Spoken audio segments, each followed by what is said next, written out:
Les Bourbons, merci à vous. On va parler à présent de ce gaz hilarant qui fait fureur chez les jeunes. Vous avez peut-être vu par terre des petites capsules argentées. C'est du protoxyde d'azote et il peut mener à des drames. On en parle tout de suite.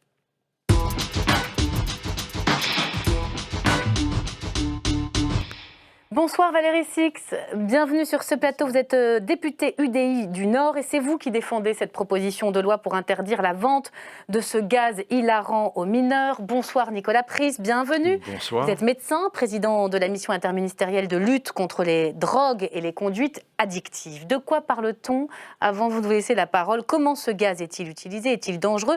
Et cette interdiction de la vente pour mineurs peut-elle être efficace? Voyez le sujet de Maïté Frémont. Quand on parle de protoxyde d'azote aux jeunes, il y a d'abord ceux qui assument. Moi j'en ai consommé une fois, c'est parce que je traînais avec des gens en médecine.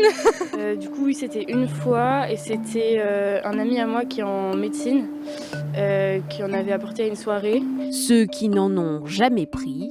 J'en consomme pas donc... Moi j'en ai entendu parler mais j'ai jamais essayé. Et puis il y a ceux qui relativisent. Il y en a partout. Il y en a en boîte aussi, en boîte de nuit et tout, pas mal. Si on en prend un en teuf une fois, c'est pas ça qui va lui faire avoir un AVC quoi. Et ils sont nombreux à penser comme Rose. Le proto, comme on l'appelle, c'est la deuxième substance la plus consommée chez les jeunes après le cannabis. Et pour s'assurer de sa popularité, il suffit de regarder dans les caniveaux. Partout, des petites capsules argentées. Ça peut être utilisé pour faire de la chantilly, des trucs comme ça.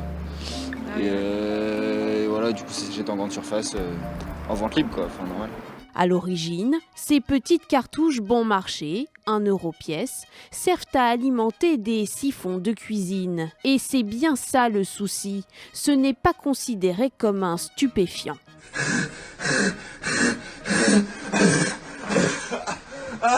Des fous rires incontrôlables, ce sont les effets du protoxyde d'azote. Ces vidéos de jeunes sous emprise tournent sur les réseaux sociaux. Vous prenez votre ballon, vous respirez dedans comme si vous respiriez normalement, quoi. Et après, la tête, ça commence un peu à tourner, tout ça. Et puis, on fait que rigoler. Ouais, ça fait beaucoup rigoler, voilà. Peut-être des fois, quand ça tourne un peu trop, quand on a fait un trop gros, on tombe le cul par terre. Mais bon, après, 2 minutes après, on est redebout, quoi. Car sa consommation présente de nombreux risques. Asphyxie, vertige ou encore troubles neurologiques. Alors, ce gaz hilarant ne fait clairement plus rire certains maires. À Houille, dans les Yvelines, ce ne sont plus des cartouches qui jonchent les rues, mais carrément des bonbonnes. Très simple à trouver sur Internet, livrées en 24 heures par certains. Ce qui nous a nous alertés, c'est de se dire, en fait, ça s'est installé comme pratique, il faut qu'on se donne les moyens pour la police municipale, si elle tombe sur des individus qui consommeraient dans l'espace public ce type de produit, qu'on puisse vraiment intervenir de façon légitime et dans un cadre réglementaire, d'où l'arrêté municipal qui fait que dans l'espace public, la consommation, l'usage de protoxyde d'azote sous différentes formes est complètement interdite. Pour le consommateur, ce sera 135 € d'amende, sanctionner sur la voie publique ou encore interdire la vente aux mineurs, comme le réclament les parlementaires. Des décisions jugées utiles pour le président de SOS Addiction, mais loin d'être suffisantes. Le problème, vous le connaissez en 2021, c'est que la plupart des commandes sont sur Internet. Donc comment faisons-nous de l'interdiction et de la prévention d'ailleurs 2.0. La priorité selon lui, ce serait une campagne massive sur les réseaux sociaux pour toucher un maximum de jeunes.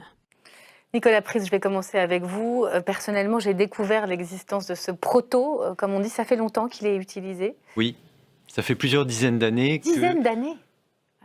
Au cas par cas, on retrouvait dans certains milieux une utilisation détournée de ce gaz qui est destiné, rappelons-le, plutôt à faire de la crème chantilly à la base. Ce qui s'est passé ces dernières années, depuis 4 ou 5 ans, c'est un phénomène de diffusion, d'extension du phénomène, qui a d'ailleurs eu une origine territoriale plutôt dans le nord de la France, qui est descendu par l'Île-de-France, qui touche maintenant tout le territoire, et on a de plus en plus de jeunes qui s'adonnent aux épisodes qu'on vient de voir, cette espèce d'euphorie passagère, une distorsion sensorielle. Et certains d'entre eux ont déjà témoigné des risques en réalité. Parce que quand on se met dans cet état-là, on a un risque de faire un malaise, on a un risque d'asphyxie immédiate quand on prend un trop gros volume de ce type de gaz, qui dit malaise dit chute, donc on a déjà des complications immédiates qui peuvent survenir. Donc c'est dangereux. C'est dangereux, mais j'allais dire que les complications immédiates, bon, c'est dangereux, mais c'est sans doute rien par rapport au phénomène auquel on assiste aujourd'hui, qui est une consommation qui devient chronique chez certains d'entre eux. Avec la crise sanitaire en particulier ? Même avec la crise sanitaire et peut-être à Il y a une amplification ? Il y a une amplification. Et on a quelques types de complications sur lesquelles je pense qu'il faut insister. Oui. Il y a des complications d'ordre psychiatrique, d'ordre cardiaque, d'ordre neurologique, et c'est ce qui a fait monter les cas de vigilance qui sont arrivés dans les réseaux des centres antipoison, des centres d'addictovigilance. On a des paralysies, des problèmes neurologiques vraiment, parce qu'on a un phénomène assez compliqué qui ne convient pas de détailler ici, mais où le gaz réellement s'attaque à la myéline qui entoure les nerfs. Mais des pathologies importantes ou ça reste des cas isolés ? Des paralysies et des choses... Alors, on n'a pas des milliers de cas comme ça, bien heureusement. Mais c'est le moment de tirer la sonnette d'alarme.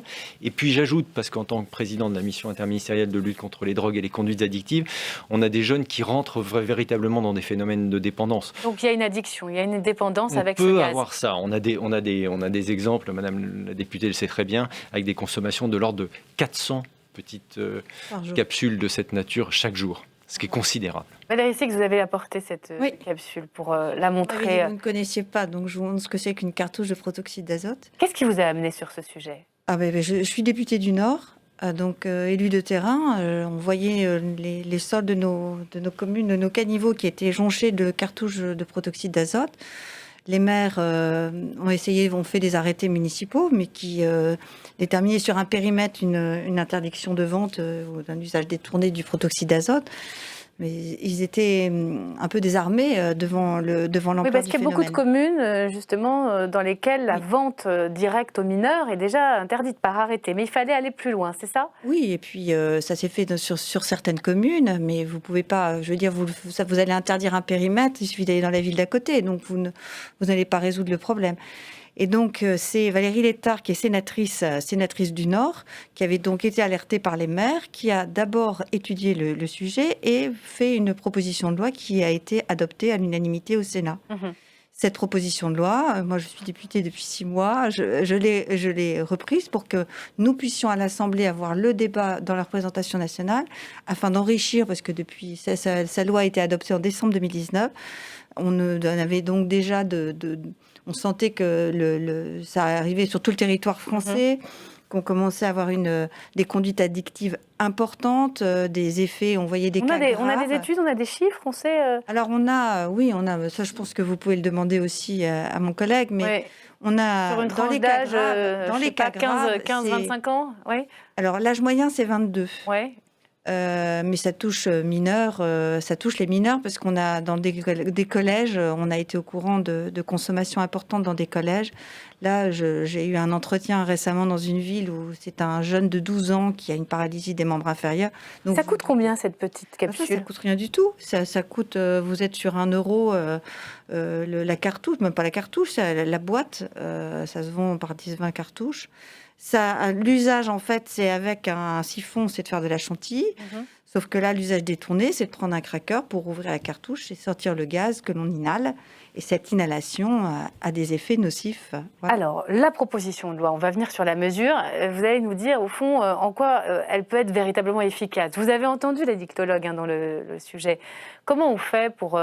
au fond, ne pas avoir une loi qui immédiatement est détournée parce qu'on achète en ligne, parce que on se doute bien que voilà, quand on veut, on peut.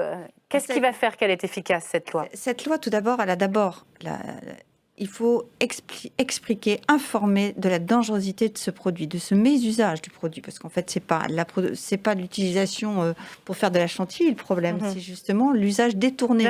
Bien sûr. Ce qui est du coup très compliqué. C'est la raison pour laquelle, comme c'est un produit de consommation courante, nous ne pouvons pas l'interdire. Purement et simplement. Donc vous avez décidé d'interdire sa vente pour les mineurs. Alors on interdit la vente aux mineurs. En supermarché par exemple. Mais on va donc interdire, vente totale à tout mineur. Oui, mais en ligne, comment on fait en alors ligne aussi, pour c'est-à-dire que vérifier? les fabricants vont être au courant. Il y a des contrôles qui vont être faits. Le fait que ce soit dans la loi nous donne quand même un cadre, justement un cadre législatif qui permet, avec amende et il y a le délit, de pouvoir réprimer. Le montant de l'amende, déjà, Alors, ça peut être dissuasif, rappelez-le nous. Oui, enfin, si vous vendez à un mineur une cartouche de protoxyde d'azote, c'est 3 750 €. Mais on a aussi créé un délit d'incitation aux mineurs à l'usage détourné du protoxyde d'azote. Et ça, c'est 15 000 €. 15 000 € si vous utilisez le protoxyde. Est-ce que vous êtes sur le terrain? Vous savez comment ça se passe? Ça peut marcher ou pas? Oui, non mais ça marchera pas tout seul. Parce que Madame la députée l'a très bien dit, il y aura sans doute des contrôles, on va essayer de vraiment mettre en œuvre cette nouvelle loi. Il faut à côté continuer l'information, la prévention. Je crois que c'est extrêmement important. Il faut continuer à sensibiliser les parents.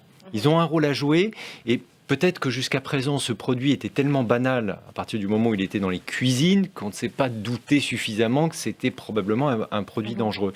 Donc il faut appeler à la vigilance de tout le monde. Et je crois que la loi et des plateaux comme ce soir et ce qui va être dit dans les jours prochains... Vous appelez quoi? Une campagne nationale du gouvernement qui pourrait justement sensibiliser par de la publicité, par des affichages? Dans la loi, on demande à ce qu'il y ait des campagnes de sensibilisation auprès des collèges et des lycées. Déjà, ça permet Et je pense que de toute façon, l'information se fera par le fait que la loi, si la loi passe demain, nous aurons des campagnes d'information. Je pense que c'est un problème de santé publique. Donc, je pense que nous serons tous mobilisés. L'information, c'est le nerf de la guerre. Les enseignants, par exemple, ils sont au courant de l'usage de cette cartouche-là, de ce protoxyde? Certains le sont, d'autres sans doute insuffisamment. Mais je vous dis, encore une fois, moi j'insiste beaucoup sur les parents aussi. La responsabilité des parents et des commerçants. Et ça va être un signal très très fort vis-à-vis des commerçants. C'est quand vous avez des gamins qui sortent avec 4 boîtes de 20 cartouches, c'est pas pour faire de la chantilly. Donc là, il y a une responsabilité un peu de la société sur laquelle on parie. Je pense qu'il faut aussi faire des campagnes qui ressemblent aux jeunes, c'est-à-dire que là, on est sur des campagnes réseaux sociaux. Nous, on en a fait une au mois de septembre dernier. Un certain nombre de messages assez clairs, y compris en appelant à leur responsabilité concernant l'environnement, parce que c'est aussi des choses auxquelles ils sont sensibles. Quand on voit les maires comment ils se cassent la tête à devoir nettoyer les rues. Voilà, sauf que vous avez vu aussi dans le sujet, si les capsules sont interdites à la vente aux mineurs, ils iront vers les bonbonnes.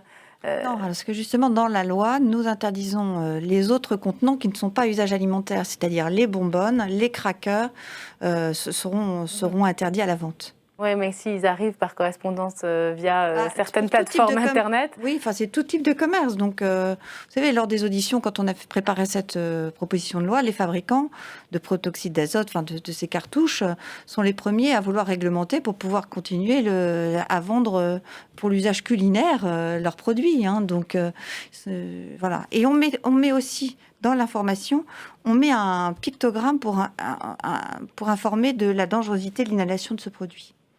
Nicolas Brice, vous aurez le mot de la fin là-dessus. Non, mais un mot pour dire, profitons aussi du fait que cette loi met en lumière ces dangers, la responsabilité un petit peu de chacun pour rappeler que quand on est parent, si on a un doute, ou quand on est adolescent ou jeune, lorsqu'on a l'impression que la consommation dérape, qu'on n'est pas dans l'expérimentation unique une fois, bon, ça, il y a des dispositifs qui fonctionnent, qui peuvent accueillir les parents et ou les jeunes, ensemble ou séparément. Ça s'appelle des consultations jeunes consommateurs. Il y en a sur tout le territoire et on peut aller parler de ce sujet aussi, le protoxyde d'azote. Merci beaucoup. Merci d'être venu sur le plateau d'LCP, venir à la fois faire de la prévention et nous présenter ce texte sur le proto, comme disent les jeunes. Merci à vous.